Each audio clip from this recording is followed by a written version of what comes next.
మొన్ననే తిరుపతిలో వెంకటేశ్వర స్వామి దర్శనం చేసుకుని శంఖారావం పూరించాను.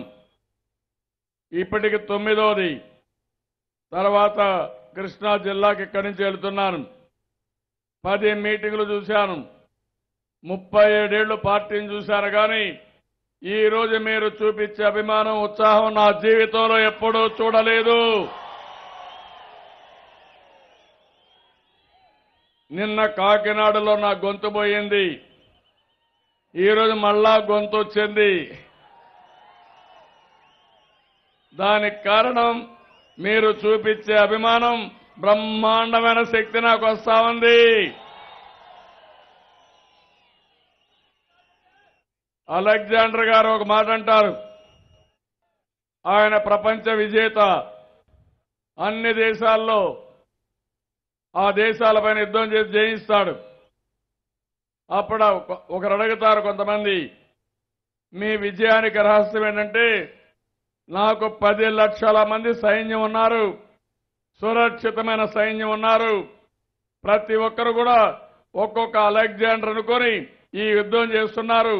ప్రపంచంలో ఎన్ని యుద్ధాలను చేస్తాను, ఎప్పుడూ మాదే విజయమని అలెగ్జాండర్ గారు ఆ రోజు చెప్తారు. తమ్ముళ్ళు, ఈ విషయం గుర్తుపెట్టుకోవాలి. ఈ రోజు నాకు 65 లక్షల మంది సైనికులున్నారు. ఎన్ని ఎన్నికల యుద్ధాలైతే భయం నాకెందుకని అడుగుతున్నా మిమ్మల్ని అందరినీ. అవునా కాదా? ఎన్నికల యుద్ధానికి సిద్ధంగా ఉన్నారా లేదా? పోరాటానికి సిద్ధంగా ఉన్నారా లేదా? ఇంకో పక్కన మీరు యుద్ధం చేస్తా ఉంటే మీ వెనకాల యుద్ధం నడవడానికి, ఎన్నికల యుద్ధంలో కలిసి రావడానికి మా డాక్రా చెల్లెమ్మలు సిద్ధంగా ఉన్నారు. 1 కోటి మంది. ఒకరిద్దరు కాదు, 1 కోటి మంది చెల్లెళ్ళుండే ఒకే ఒక అన్న. నేనెంతో అదృష్టవంతుడని చెప్పి మరొకసారి తెలియజేస్తున్నా. అలాంటి చెల్లెమ్మలందరికీ పసుపు కుంకుమ పెట్టా. కన్న తల్లిదండ్రులు, తోబుట్టువులు ఇచ్చేది. నేను ఒకటే ఆలోచించాను, ఈ రాష్ట్రం సౌభాగ్యంగా ఉండాలి, మా ఆడబిడ్డలు ఆనందంగా ఉండాలి, ఎల్లవేళలా ఆనందంగా ఉండి ముందుకు పోవాలనే ఉద్దేశంతో 2 విడతలు ఇచ్చాను. 2 విడతలు ఇచ్చి 10,000 ఇచ్చాను. 67,000 రూపాయలు, 67,000 కోట్లు ఈరోజు వడ్డీ రుణాలు ఇప్పించాం. ఇది కాకుండా 3,000 కోట్లు వడ్డీ మాఫీ చేశాం. మొత్తం అన్ని కలిపి 1,00,000 కోట్ల రూపాయలు 1 కోటి మంది చెల్లెమ్మలకు డబ్బులు ఇప్పించిన ఘనత ఒక అన్నగా నాకే దక్కిందని చెప్పి కూడా నేను మీకు తెలియజేస్తున్నా. ఆడబిడ్డలు అన్ని విధాల వాళ్ళని సరిగా చూసుకుంటున్నాం. ఈరోజు మీరు ఒక విషయం గుర్తుపెట్టుకోవాలి. కరెంటు ఒకప్పుడు లేకపోతే, ఒకప్పుడు 2004లో మిగులు కరెంటు, 2014లో కరెంటు లేకుండా కరెంటు కోతలు, 2 నెలల్లోనే కరెంటు కోత అధిగమించాం. ఈరోజు మా చెల్లెమ్మలు కానీ ప్రజలు కానీ దర్జాగా సీరియల్ చూసుకుంటున్నారంటే, ఎలాంటి కరెంటు కొరత లేకుండా చేశామంటే అది తెలుగుదేశం పార్టీ చొరవ. మరుగుదొడ్లు కట్టించాం, ఆత్మ గౌరవాన్ని పెంచాం, వంట గ్యాస్ ఇచ్చాం, ఇబ్బంది లేకుండా చేశాం. ఆస్తులన్నీ ఆడబిడ్డల పేరుతో ఇచ్చారు. మన నాయకుడు ఎన్టీ రామారావు గారు ఆస్తులో సమానం ఇస్తే, నేను ఉద్యోగాల్లో కాలేజ్ సీట్లో 33% మా ఆడబిడ్డలకు రిజర్వేషన్ కల్పించింది తెలుగుదేశం పార్టీ అని చెప్పి కూడా మీకు తెలియజేస్తున్నా. మీరందరూ నాయకులున్నారు. గ్రామాల్లో మీరు అడగాలి, ఏమమ్మా మీ అన్న చెప్పమన్నాడు, మీ అన్న ఎన్నికల్లో నిలబడ్డాడు, మళ్ళీ పసుపు కుంకుమ నిరంతరం కొనసాగాలంటే మీ అన్న అధికారంలోకి రావాలి, చెల్లెమ్మలకు చెప్పమన్నారని సంసిద్ధం చేసే బాధ్యత మీ అందరిది తమ్ముళ్ళు చేశారని అడుగుతున్నా. వైఎస్ఆర్ కాంగ్రెస్ చూస్తున్నారు. మనం పసుపు కుంకుమ పెడితే వాళ్ళు పసుపు కుంకుమ జరిపేసే పరిస్థితికి వస్తున్నారు. అది వాళ్లకు మనకు తేడా. నేను వస్తాను ఆ విషయానికి కూడా. ఈరోజు ముసలి వాళ్ళు ఉన్నారు. నేను ఇప్పుడు కూడా చూశాను ఒక మీటింగ్లో. ప్రకాశం జిల్లాలో చాలా పెద్ద ఆవిడ ముసలమ్మ. ఆ తల్లి వచ్చి నిండు మనసుతో తెలుగుదేశం పార్టీ జెండా పట్టుకుని నేను కూడా నీకు తోడుగా ఉంటానని ఒక బిడ్డగా నన్ను ఆశీర్వదించిందంటే అది ఈరోజు రాష్ట్రంలో ఎవరైతే తల్లిదండ్రులు ఉన్నారో ముసలివాళ్ళని అందరూ సహకరిస్తున్నారు. నాకు దగ్గర ఒక బాధ్యత ఉంది.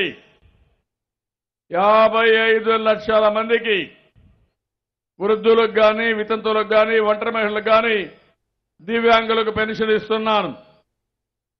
ఒక వ్యక్తి ఎక్కడన్నా చదువుకొని బయట పోతే ఇంట్లో ఉండే పేరెంట్స్కి ఏ విధంగా అయితే డబ్బులు పంపిస్తారో అదే విధంగా నేను కష్టపడి డబ్బులు సంపాదించి 60 లక్షల మందికి ఒక్కొక్కరికి మినిమం 2000 నుంచి 3500 రూపాయల వరకు, చేతులు లేకపోతే 10,000 రూపాయల వరకు పింఛన్ ఇచ్చిన ఏకైక ప్రభుత్వం తెలుగుదేశం ప్రభుత్వం.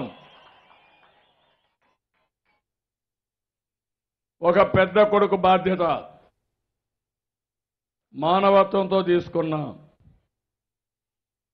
వాళ్ళ ఆత్మగౌరవాన్ని కాపాడాను.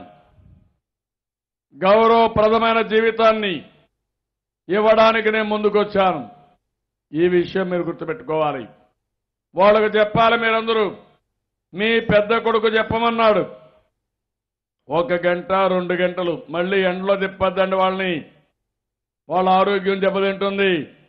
ఉదయం సాయంత్రం వాళ్లకు తోచిన విధంగా ఒక జెండా పట్టుకుని మా పెద్ద కొడుకు ఓటేయండి, ఓటేస్తే ఇంకా కష్టపడతాడు, నా జీవితం బాగుంటుందని ప్రతి ఒక్కరు కూడా ప్రజలకు చెప్పే బాధ్యత మీరు తీసుకోవాల్సిన అవసరం ఉంది. చేస్తున్నారా తమ్ముళ్ళు అని మిమ్మల్ని అడుగుతున్నా.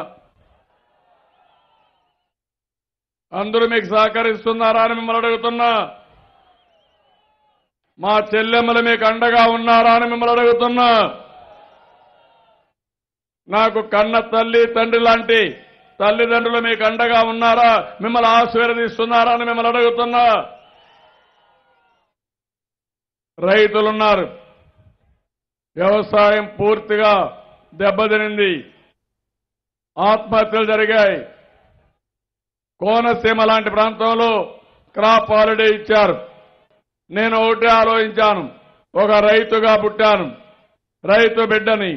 చిన్నప్పుడు వ్యవసాయం చేశాను. ఏ రైతు కూడా ఇబ్బంది పడకూడదని ఈరోజు మీరు చూస్తే 24,500 కోట్ల రూపాయలు రుణమాఫీ చేసిన ఏకైక ప్రభుత్వం భారతదేశంలో మన ప్రభుత్వం. నేను సవాలు విసురుతున్నా బీజేపీ నాయకులకి, వేరే నాయకులను అడుగుతున్నా. నేను 1,50,000 రూపాయలు సన్నకారు చిన్నకారు అందరు రైతులు చేశాను. ఎవరైనా చేశారా అని నేను అడుగుతున్నా. రేపు రాబోయే రోజుల్లో 4వ విడత 5వ విడత డబ్బులు కూడా ఎన్నికల ముందే వాళ్ళ అకౌంట్లోకి వెళ్తాయి. తమ్ముళ్ళు జీవో కూడా ఇష్యూ చేసినా అయిపోతాయని చెప్పి మరొకసారి తెలియజేస్తున్నా. ఇంకో పక్కన అన్నదాత సుఖీభవ తీసుకొచ్చాం. ఒకటి మీరు ఆలోచించండి. కేంద్రం ఇచ్చేది 6,000 పెద్ద గొప్పగా చెప్పారు. ఇప్పుడు 2,000 ఇచ్చారు. 2 హెక్టార్లకే పరిమితం. 6,000 కాదు, అదనంగా 9,000 ఇస్తున్నా. ఎవరు గొప్ప మీరే ఆలోచించాల్సిన అవసరం ఉంది. 2 హెక్టార్ల పైన ఉంటే కేంద్రం మొండి చేయి చూపిస్తే కాదు నేను 10,000 రూపాయలు ఇస్తానని 10,000 రూపాయలు అనౌన్స్ చేశాను. ఇప్పుడు ఇస్తున్నా. కౌలు రైతులకి ఏ ప్రభుత్వం ఇవ్వలేదు. ఈ రోజు నేను కౌలు రైతులకు రుణాలు ఇప్పించడమే కాదు, పెట్టుబడి నిధి ఇప్పిస్తానని చాలా స్పష్టంగా చెప్పి చేపిస్తానని మీకు తెలియజేస్తున్నా. వీళ్ళందరికీ చెప్పాల మీరు. రైతు పెద్దన్న ఈరోజు మీకు చెప్పమన్నాడు. మీరు కూడా రావాలి, ట్రాక్టర్ వేసుకొని తిరగాలి, ప్రతి ఒక్కరూ ముందుకు రావాలి. పక్కన సేద్యం మొదలుకొని ప్రతి ఒక్క పని చేసి ఎక్కడ కూడా మైక్రో న్యూట్రియంట్స్ ఇచ్చి ట్రాక్టర్లు ఇచ్చి ఊబరేషన్ పెట్టి అన్ని పనులు చేశాను. ఎప్పుడు కష్టం వచ్చినా మిరపకాయలకు కానీ ఏ పంటకు కష్టం వచ్చినా కేంద్రం సహకరించకపోయినా ఎంఎస్పీ ఇచ్చిన ఘనత మన ప్రభుత్వాన్ని. ఈ విషయం కూడా మీరు వాళ్ళతో అందరితో మాట్లాడాల్సిన అవసరం ఉంది. కడాన ఆటో డ్రైవర్లు ఉన్నారు, ట్రాక్టర్ డ్రైవర్లు ఉన్నారు. నేను మొట్టమొదటిసారిగా మోటార్ వెహికల్ ట్యాక్సేషన్ రద్దు చేశాను. థర్డ్ పార్టీ ఇన్సూరెన్స్ మనమే కడతాం. సాధికార సంస్థ పెట్టాం. 15 లక్షల మంది డ్రైవర్ల్ని నా కుటుంబ సభ్యులుగా అన్ని విధాలు ఆదుకునే బాధ్యత నాది అని మరొకసారి మీ అందరికీ హామీ ఇస్తున్నా. డ్రైవర్లంతా ముందుకు రావాలి. మీ ఆటోల దినానికి 50 మంది 100 మంది ఎక్కుతారు. ఎక్కతానే మీరు చర్చ ప్రారంభించాలి. ప్రభుత్వం గురించి చెప్పాలి. వాళ్ళు ముందుగానే నిర్ణయించుకోమని కోటేస్తే వాళ్ళని హుషారు పెట్టాలి. అటు ఇటు ఒకరిద్దరుంటే వాళ్ళు దిగే లోపల మనకెందుకు ఓటేయాలి, సైకిల్కి ఎందుకు ఓటేయాలనో ఆటో డ్రైవర్లు మొత్తం చెప్పే పరిస్థితి రావాలి. ఇది దీనికి గుర్తుపెట్టుకోవాలి.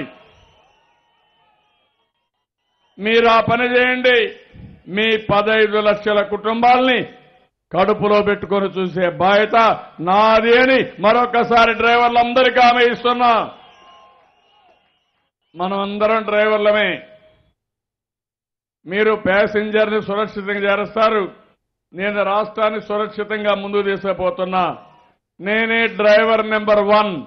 ఈ మాటే చెప్పాలి. డ్రైవర్ నెంబర్ 1 చెప్పమన్నాడు. మీరు ముందుకు రావాలి. ఈ విషయం ప్రతి ఒక్కరికి చెప్పాలి. ఇంకో పక్క తమ్ముళ్ళు, ఈరోజు మీరు ఆలోచిస్తే తల్లిదండ్రులు పిల్లలను చదివిస్తే నేను ప్రతి ఒక్కరికి ఒక గార్డియన్గా ఉన్నా. 5 లక్షల మందికి ఖర్చులకు 2,000 రూపాయలు ఇస్తాను. స్కిల్ డెవలప్మెంట్ చేస్తాను. ఉద్యోగం వచ్చే వరకు అండగా ఉంటా. 15 లక్షల కోట్ల రూపాయలు విలువ చేసే ఎంఓఎల్ చేశాం. పెద్ద ఎత్తున ఉద్యోగాలు వస్తున్నాయి. ఇవన్నీ అయితే 30 లక్షల మందికి ఉద్యోగాలు వస్తాయి. ఇంకో పక్క మీరు ఒకసారి ఆలోచించాలి. ఈజ్ ఆఫ్ డూయింగ్ బిజినెస్ లో మనమే నెంబర్ 1. కరెంట్ ఉంది, నీళ్లు ఇస్తాం, భూమి ఉంది, రోడ్లు బాగున్నాయి, పోర్ట్లు ఉన్నాయి, ఎయిర్పోర్ట్లు ఉన్నాయి. ఇవన్నీ ఉన్నప్పుడు ప్రభుత్వం నీతివంతమైన ప్రభుత్వం అయితే ఆటోమేటిక్గా వస్తారు. వైఎస్ఆర్ పార్టీ అయితే వచ్చేవాళ్లు పారిపోతారు. మేము ఈ రాష్ట్రంలో పెట్టుబడి పెడితే మేము జైలుకు పోతాం కాబట్టి మాకు జైలు వద్దు, ఈ రాష్ట్రం వద్దని పారిపోయే పరిస్థితి వస్తుంది. నన్ను చాలా దిక్కలు అడిగారు. మీరు చాలా బాగా చేస్తున్నారు, మేము కూడా పెట్టుబడులు పెడతాం, రావడానికి మేము సిద్ధంగా ఉన్నాం. అయితే జరగరాంది జరిగితే ఏమవుతుందని అడిగారు. నేను ఒకే మాట చెప్పాను, జరగరాంది జరగదు. ఎప్పుడూ తెలుగుదేశం పార్టీ గెలుస్తాం, మీకు భరోసా ఇస్తున్నానని నేను హామీ ఇచ్చాను. తమిళ్ళు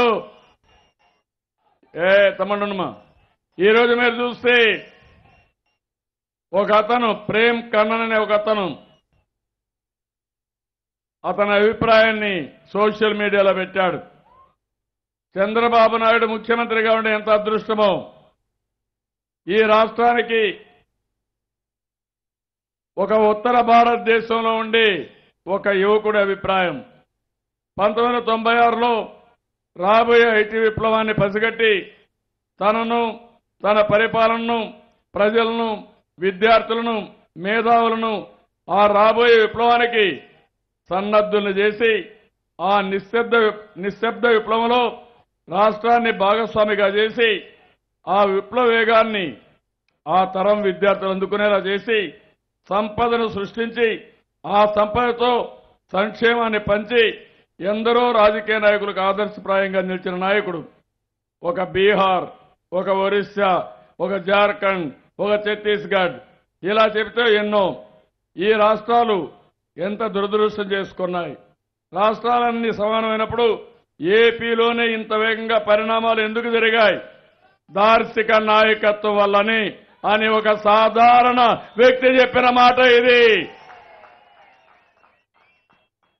ఏం తమ్ముళ్ళు, ఇదే నేను చేసే సమైక్య ఆంధ్రప్రదేశ్కి దూరదృష్టితో ఆలోచించాను.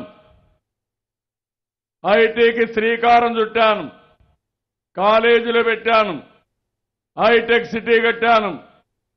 అది అవుతానే ఐఎస్బి కానీ ట్రిపుల్ ఐటీ కానీ ఇవన్నీ తీసుకొచ్చాను.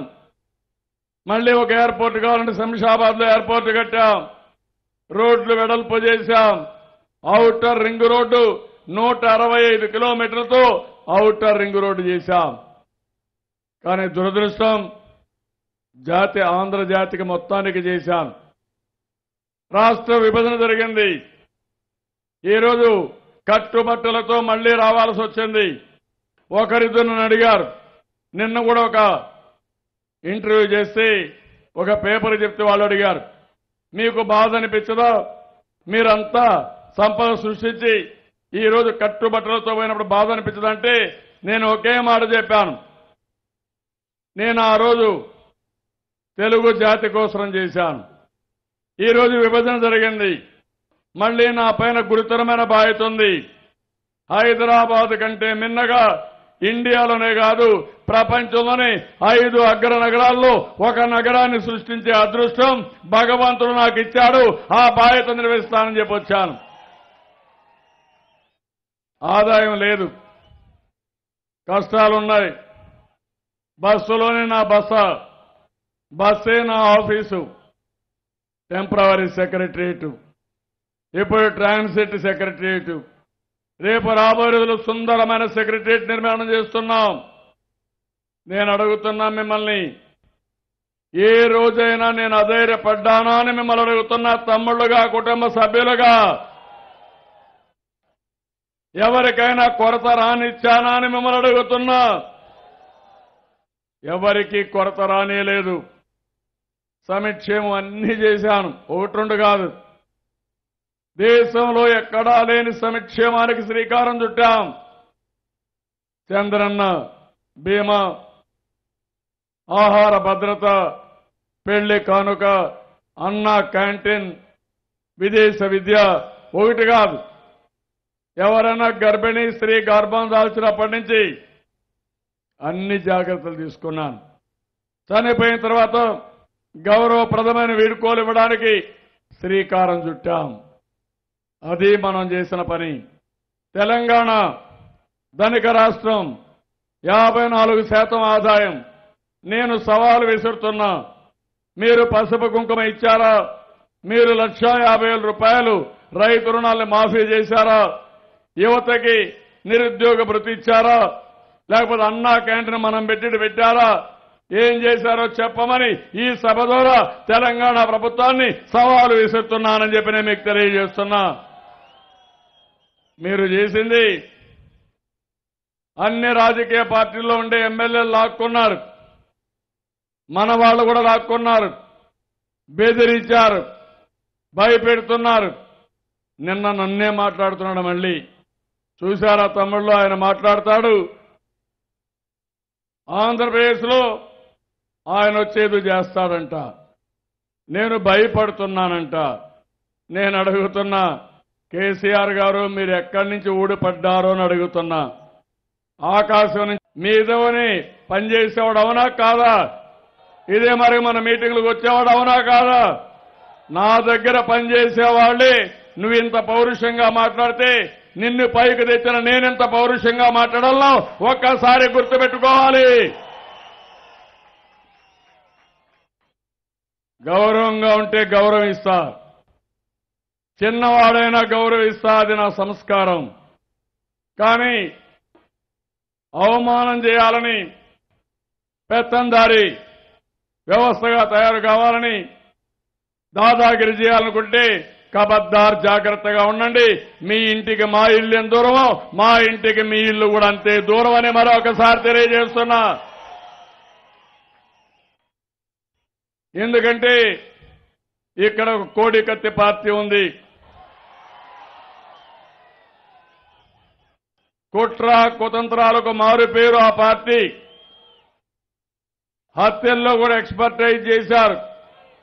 ఎవరైనా ప్రపంచంలో నేర చరిత్ర, నేరాలు ఎట్లా చేయాలి, ఎట్లా తప్పించుకోవాలంటే జగన్మోహన్ రెడ్డి గారు బ్రహ్మాండమైన రీసెర్చ్ చేశారు. ఆయన ఒక పెద్ద లైబ్రరీ అని చెప్పి కూడా నేను మీకు తెలియజేస్తున్నా. నిన్న చూశారా తమ్ముళ్ళు, నీతివంతమైన పాలన ఇస్తాడంట జగన్మోహన్ రెడ్డి. నీతికి అర్థం తెలుసునా మీకని అడుగుతున్నా. ఈరోజు ఈ ప్రభుత్వం అని నేనున్నాను. ఎక్కడ కూడా ఒక చిన్న తప్పు చేయకుండా వీళ్ళ తండ్రి 25 కేసులు నా పైన వేస్తే ఏమీ చేయలేకపోయాడంటే అది నా నిబద్ధత, నీతి, నిజాయితీని మరొక్కసారి మీకు తెలియజేస్తున్నా. కానీ వీళ్ళ చూస్తే నిన్న మీరు చూశారు, ఎక్కడైతే పులివెందల్లో వివేకానంద రెడ్డి గారి యొక్క మర్డర్. ఏం తమ్ముళ్ళు, అది గుండెపోటు మరణమా? గుండెపోటు మరణమా అని మిమ్మల్ని అడుగుతున్నా. గట్టిగా చెప్పాలి. అంత దారుణంగా కిరాతకంగా చంపేస్తే, మారణ ఆయుధాలు వాడితే, తలలో ఉండే మెదడు కూడా బయట వస్తే, కాళ్ళు కూడా నరికితే ఎంత అమాయకంగా యాక్ట్ చేశారు తమ్ముళ్ళు జగన్మోహన్ రెడ్డి. ఇక్కడే ఆ సాక్షి పేపర్ కూడా ఉంది, మన ముందరనే ఉంటుంది ఆ పేపర్ సాక్షి. 9 గంటల 17 నిమిషాలకు వాళ్ళు వేసింది. వైఎస్ఆర్ కుటుంబంలో విషాదం, గుండెపోటుతో వివేకానంద మరణం. ఏం తమ్ముళ్ళు, ఎవరి చెవులో పువ్వు పెడతారో మీరే ఒక్కసారి ఆలోచించండి. ఇది న్యాయమా అని మిమ్మల్ని అడుగుతున్నా. వాళ్ళ కుటుంబంలో చేసిందే కదా అని మిమ్మల్ని అడుగుతున్నా. అది జరిగితే 5:30 గంటలకు పిఏకి వస్తాడు. అక్కడి నుంచి నాటకాలు ప్రారంభమవుతాయి. పోలీసులు ఫోన్ చేస్తారు, మీరేం బాధపడక, భూస్థాపితం చేస్తాను తప్ప ఎప్పుడు ఇలాంటి చిల్లర రాజకీయాలు నాకు తెలియవని కూడా మీకు తెలియజేస్తున్నా. మొన్నే మీరు చూశారు ఫామ్ 7 బీహారీ పెద్ద డెకాయిట్గా ఉన్నాడు పీకే. నీ ఆటలు నా దగ్గర సాగో పీకే, బీహార్లో చేయని ఆటలు. ఇది ఆంధ్రప్రదేశ్. సైబర్ నేరాలు చేయాలనుకుంటున్నావు. సైబర్ నేరాలు కాదు, ఇన్ఫర్మేషన్ టెక్నాలజీని ప్రమోట్ చేసింది నేను. నా దగ్గర కుప్పి గంతులు పనికి రావని పీకేని హెచ్చరిస్తున్నా. ఇతనే చెప్పాడు. ఏం చెప్పాడు?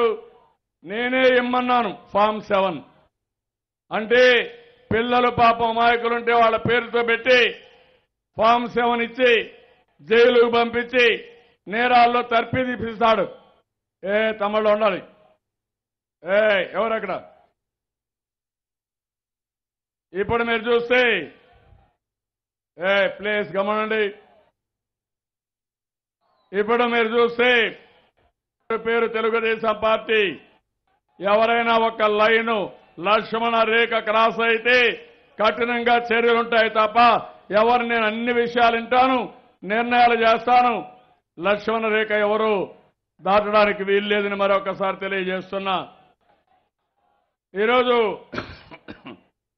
మళ్ళా మనకు ఇంకో మీటింగ్ ఉంది. 10 గంటల లోపల మీటింగ్ కూడా అయిపోవాలి. ఈరోజు ఫామ్ 7 జాగ్రత్తగా ఉండండి. మీరు ఎవరు తప్పు చేశారో వాళ్ళు నేరస్తులు, వాళ్ళు జైలుకు పోవాలి. మొన్నే తెలుగుదేశం పార్టీ డేటా కేసీఆర్ ఏ విధంగా చేశారు? కేసీఆర్ మన సేవామిత డేటా దొంగిలించి అది కాంగ్రెస్ పార్టీకి ఇచ్చే, వైఎస్ఆర్ కాంగ్రెస్కి ఇచ్చే పరిస్థితికి వచ్చాడు. ఇలాంటి తప్పుడు పనులు వైఎస్ఆర్ కానీ కేసీఆర్ గాని ఇద్దరు కలిసి చేసే పరిస్థితికి వస్తున్నారు. నిన్న మొన్న ఇంకో కేసు కూడా చూశారు. ఆ కేసులో హిందూజా భూమి ఎవరు లేరు తమ్ముడు, ఇక్కడ ఎవరు లేరు, కూర్చోండి. ఎవరు లేరు, మన కార్యకర్తలే. వాళ్ళకేదో వాళ్ళకి కావాల్సింది ఏదో ఉంటాయి. అందరి కోరికలు తీరాలంటే అన్ని ఆలోచించి చేయాల్సి వస్తుంది. నేను రాగద్వేషాలు నాకుండవు. అందరికీ న్యాయం చేయాలని ఆలోచిస్తూ ఉంటాను.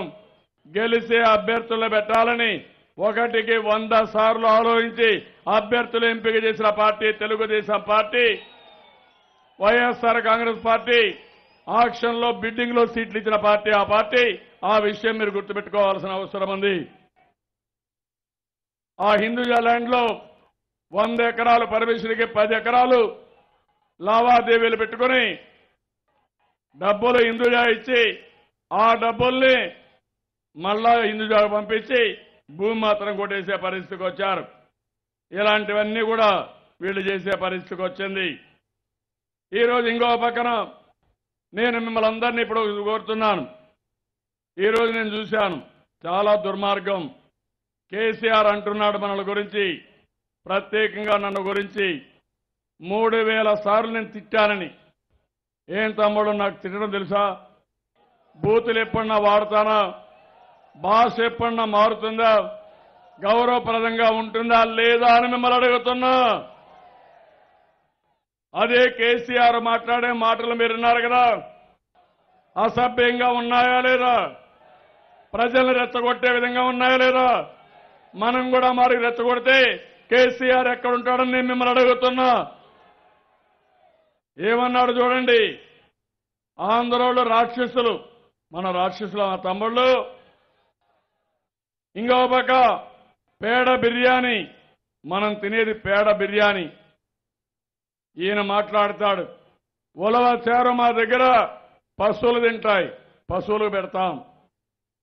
ఇంకో పక్క విభజన సమయంలో హైదరాబాద్ లో ఉండే ఆస్తులన్నీ వాళ్ళకే వస్తాయని తెలంగాణలో రెచ్చగొట్టి రాజకీయ లబ్ధి పొందారు. ఇలాంటి తప్పుడు పనులు చేసింది మీరు గాని మేము కాదు. ఈరోజు మీరు ఒకసారి చూస్తే నిన్ననే 23 ఫిబ్రవరి 2019 పోయిన నెలలో సుప్రీంకోర్టులో ఒక అఫిడవిట్ వేస్తారు, కేసు వేస్తారు మన మీద. ఏదైతే పోలవరం వల్ల 100 గ్రామాల ముంపుకు గురవుతున్నాయి, టెంపుల్స్ అన్ని మునిగిపోతున్నాయి, ఇంపార్టెంట్ హెరిటేజ్ ప్లేస్ అన్ని మునిగిపోతున్నాయి. ఇంకో పక్కన దీనివల్ల హెవీ వాటర్ ప్లాంట్ కూడా మునిగిపోతుంది. కాబట్టి ఈ ప్రాజెక్టు నిలిపేయాలని తెలంగాణ ప్రభుత్వం సుప్రీంకోర్టులో కేసు వేశారు. నేను అడుగుతున్నా జగన్మోహన్ రెడ్డిని, మీరు కేసీఆర్ ఫ్రెండ్లు, మంచి స్నేహితులు, ఫెడరల్ ఫ్రంట్ లో పార్ట్నర్స్, ప్రత్యేక హోదా ఇస్తామని ఆ రోజు మాటలు చెప్పారు. ఈ రోజు సరాసరి మన పోలవరం కట్టకూడదని సుప్రీంకోర్టులో వేశాడు. ఇది నేను మిమ్మల్ని అందరిని అడుగుతున్నా, దీన్ని ఆమోదిస్తారా తమ్ముళ్ళు అని మిమ్మల్ని అడుగుతున్నా. పోలవరం లేకపోతే గుంటూరు జిల్లా ఏమయ్యేది? తాగేదానికి నీళ్లున్నాయని మిమ్మల్ని అడుగుతున్నా. కృష్ణా గోదావరి పట్టిసీమ ద్వారా కలిపి ఈ రోజు నీళ్లు తీసుకొచ్చి మీ పంటలు కాపాడానా లేదా అని మిమ్మల్ని అడుగుతున్నా. కృష్ణా వెస్ట్రన్ డెల్టాకు నీళ్లు ఇచ్చాం. రెండోది గోదావరి పెన్నా నదులు కలపాలని ఈ సంవత్సరం నాగార్జున సాగర్ వరకు కుడి కాలువకు నీళ్లు తేవాలని ముందుకు పోతున్నాం. 68% పనులు పూర్తయినాయి. సోమవారం పోలవరంగా చేసుకుని అనేక పనులు చేశాను. ఎట్టి పరిస్థితుల్లో జూన్ జూలైలో ఈ ప్రాజెక్టు పూర్తి చేసే బాధ్యత నాది అని మరొక్కసారి మీ అందరికీ హామీ ఇస్తున్నా. మొన్ననే వైకుంఠపురం బ్యారేజ్ కూడా శ్రీకారం చుట్టాం. 6,000 కోట్ల రూపాయలకి టెండర్లు కూడా పిలిచాం. నేను ఇవన్నీ చేస్తే ఈ రోజు ఈ ప్రాజెక్టు నిలిపేయాలని సుప్రీంకోర్టులో రిట్ చేస్తే అలాంటి పార్టీతో కలిసి కుట్రలు కుతంత్రాలు చేసే వైఎస్ఆర్ కాంగ్రెస్ పార్టీకి ఈ ప్రాంతంలో ఎవరైనా ఓట్లేస్తారా తమ్ముళ్ళని మిమ్మల్ని అడుగుతున్నా. దీనికి సమాధానం చెప్పాలనా లేదా? ఎవరు చెప్పాలి? తెలంగాణ ప్రభుత్వం కూడా చెప్పాలి. మాకు అన్యాయం జరిగింది. నేషనల్ ప్రాజెక్టుగా పోలవరం ఇచ్చారు. కేంద్రం డబ్బులు ఇవ్వలేదు. ఇవ్వకపోయినా నేను ముందుకు పోయాను. 4,300 కోట్లు ఖర్చు పెట్టాం. ఇబ్బందుల్లో ఉన్నాం. అయినా పర్వాలేదు. పోలవరం మన జీవనాడి.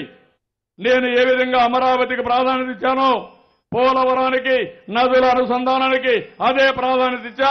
ఇది చేసి తీరుతారని మరొకసారి మీ అందరికీ హామీ ఇస్తున్నా. మీరు చూస్తే ఆ రోజు ధవళేశ్వరం బ్యారేజ్ కాటన్ దొరగట్టాడు. ఆయన పేరు ఇప్పుడే కూడా గుర్తుంటుంది. ఒక ధవళేశ్వరం బ్యారేజ్ కడితే ఆయనకు పిండం పెట్టి ఊర్లలో విగ్రహాలు పెట్టి పూజ చేసుకుంటున్నారు.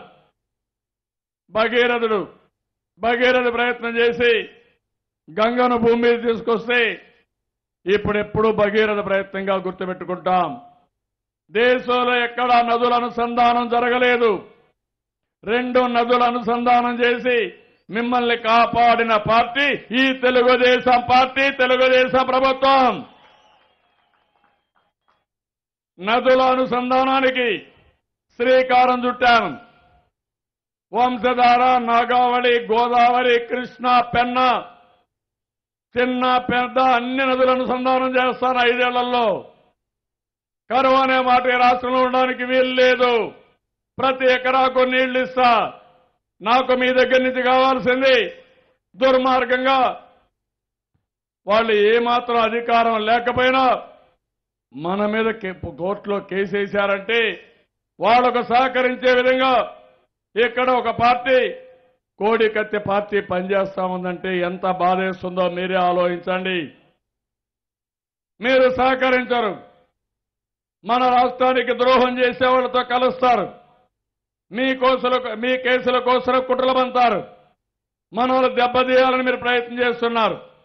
నేను ఒక పక్క దుష్ట శక్తులతో పోరాడాలి, ఇంకో పక్క డబ్బులు లేకుండా కష్టపడుతూ డబ్బులు మొబలైజ్ చేసి మళ్ళా పనులు చేయాలి. నేను అడుగుతున్నా ఈ సమయంలో కార్యకర్తల్ని, ప్రజలను కూడా అడుగుతున్నా, నాకు అండగా నిలబడతారా లేదా అని మిమ్మల్ని అడుగుతున్నా. నేనేం తప్పు చేశానని మిమ్మల్ని అడుగుతున్నా. ప్రత్యేక హోదా అడిగితే తప్ప, విభజన హామీలు అడిగితే తప్ప, 60 సంవత్సరాల కష్టార్జితాన్ని మనకిమ్మని చెప్తే తప్ప, మన మీద ఐటీ దాడుల, మన మీద ఈడీ దాడుల గౌరవించాలి, గుర్తింపు ఇవ్వాలి. జెండా మోసేది వీళ్ళు, త్యాగాలు చేసేది వీళ్ళు. వాళ్ళు గుర్తుపెట్టుకుంటేనే పార్టీ భవిష్యత్తు. పదవస్థాని కార్యకర్తలు మర్చిపోతే ప్రమాదం వస్తుంది. నేను ఒకటే హామీ ఇస్తున్నా. ఇప్పుడు టెక్నాలజీ ఉపయోగిస్తున్నాం. 50,000 మందితో టెలికాన్ఫరెన్స్ మాట్లాడుతున్నాం. మీరు 5 మంది 10 మందిని వేసుకుంటే 4 లక్షల మంది సేవామిత్రతో మాట్లాడుతున్నాం. మీ అభిప్రాయ సేకరణ 5 నిమిషాల్లో చేస్తున్నాను. తదనుగుణంగా పనిచేసే అవకాశం వచ్చింది. రాబోయే రోజుల్లో 3-4 గంటలు స్పెండ్ చేస్తాను. మీరు చెప్పే విషయాలు వింటాను, వాస్తవాలు అర్థం చేసుకుంటాను. ఎక్కడికక్కడ మీ సమస్యల పరిష్కారం చేసి ఎవరైతే సమర్థులున్నారో వారినే పైకి తీసుకొస్తాను.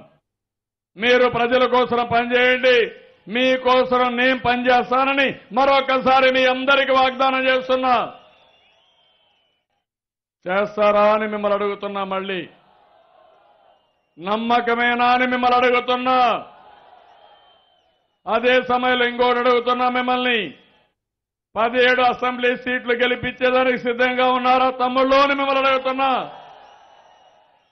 ఉన్నామంటే గట్టిగా చేలిపైకి చెప్పండి ఉన్నామని. పోరాటానికి సిద్ధంగా ఉన్నారా? భయపడతారా మీరు? భయం ఎప్పుడన్నా చూసామా మనం? పోరాటానికి సిద్ధంగా ఉన్నామని పిడికిళ్ళు బిగించి చెప్పండి. నమ్మకమేనా?